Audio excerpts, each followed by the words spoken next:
ఉత్తరాఖండ్ గుర్తుంది కదా, ఉత్తరాఖండ్లో జరిగినటువంటి పరిణామాలు ఆ మధ్యన అక్రమ ప్రదేశంలో బంగ్లాదేశాలకు ఇచ్చినటువంటి శిబిరాల దగ్గరన మదర్సా కట్టేసి అది కోర్టు అది అక్రమని నిర్ధారించి తొలగించమంది. అది తొలగించినటువంటి సందర్భంలో అక్కడ ఉన్నటువంటి హిందువుల మీద విపరీతంగా దాడులు చేసి పోలీసుల్ని కూడా చంపేసినటువంటి సంఘటన.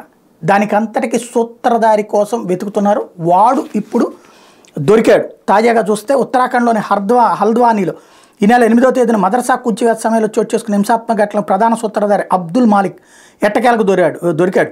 పరారీలో ఉన్న అతన్ని ఢిల్లీలో అరెస్ట్ చేసినట్టు పోలీసులు చెప్పారు. దీంతో ఈ కేసులో అరెస్ట్ అయిన వాళ్ళ సంఖ్య 81 చేరింది.